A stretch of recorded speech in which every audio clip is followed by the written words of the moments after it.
Mesdames, Messieurs, chères Plestinaises et Plestinais, c'est à nouveau sous forme de vidéo que je vous présente mes meilleurs vœux à titre personnel, mais aussi au nom des élus du conseil municipal et de l'ensemble des services municipaux plestinais. J'aurais bien évidemment préféré vous accueillir à la salle Andermer autour d'un temps d'échange et d'accueil convivial. Malheureusement, cela n'est pas possible. La pandémie s'éternise et nous touche de plein fouet en ce début d'année. Le nombre de cas positifs est important, cela continue à créer du stress qui se rajoute à la lassitude pour beaucoup d'entre nous.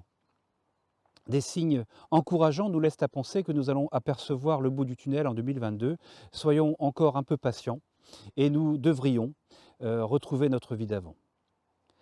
Les professions médicales et paramédicales continuent, malgré la fatigue, à assurer leur mission et il faut les saluer. La gestion des deux écoles est également compliquée et je remercie aussi les enseignants et les agents communaux pour leur engagement dans ce domaine.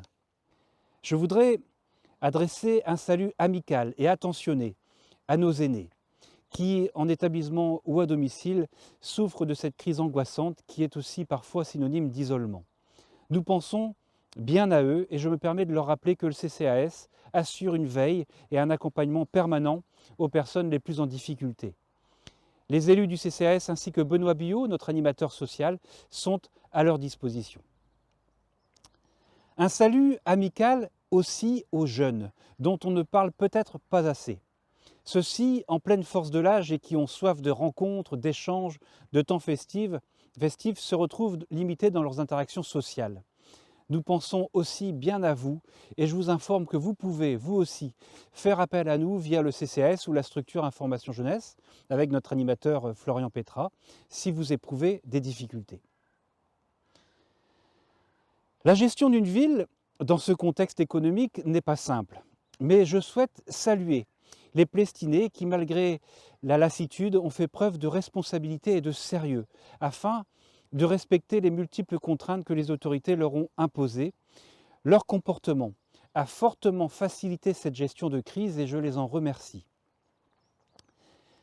L'année 2021 a été également compliquée pour nos activités culturelles, sportives ou événementielles. Nombre d'entre elles ont été réduites ou carrément annulées. Je sais la frustration de beaucoup de nos bénévoles associatifs. J'espère sincèrement qu'il leur sera possible d'organiser à nouveau, pour l'été prochain et pour le bonheur de tous, nos rendez-vous incontournables, comme le Plestival pour sa 2e édition, les courses hippiques, la fête de Saint-Roch, mais aussi les pardons comme ceux de Saint-Sébastien, Sainte-Anne ou encore Saint-Haran, et tant d'autres animations encore. La commune sera, comme toujours, à leur disposition pour les accompagner dans l'organisation de ces événements. Du côté municipal, nous avons dû gérer les multiples contraintes et je tiens à remercier chaleureusement l'ensemble des agents des services communaux, mais aussi les agents de notre EHPAD qui ont fait preuve d'un grand professionnalisme, chacun dans leur domaine de compétences. L'année 2022 commence et avec elle de nombreux projets qui, préparés ou démarrés en 2021, verront leur aboutissement cette année. Beaucoup d'entre eux concernent les services à la population et le soutien à la vie associative. Dans ce contexte difficile, tout ce qui permettra d'entretenir et de développer le lien social est essentiel. Alors, à noter l'ouverture dès ce mois de janvier de l'espace France Service. Cet équipement qui se situe à la place de l'ancienne trésorerie vous proposera tous les jours de la semaine un accompagnement dans vos démarches, souvent numériques, auprès des services publics. Ce bâtiment communal a fait l'objet d'une réhabilitation rondement menée par les entreprises plestinaises, que je remercie, et sera mis à disposition de l'Agnon Trégor Communauté qui gérera ce nouveau service. Je m'en réjouis et je ne peux que vous inviter à vous en servir. Pour la petite enfance, les travaux de la rénovation de l'ancienne école maternelle commenceront en mars prochain afin d'accueillir plus tard, à la fin des travaux, la maison des assistantes maternelles, les services de la protection maternelle et infantile du conseil départemental, le relais petite enfance de l'Agnon Trégor Communauté et les petits du service enfance-jeunesse communal. La création de cet espace dédié aux très jeunes enfants est un message fort adressé aux jeunes couples plestinais et à ceux qui souhaiteraient venir s'installer à Plestin.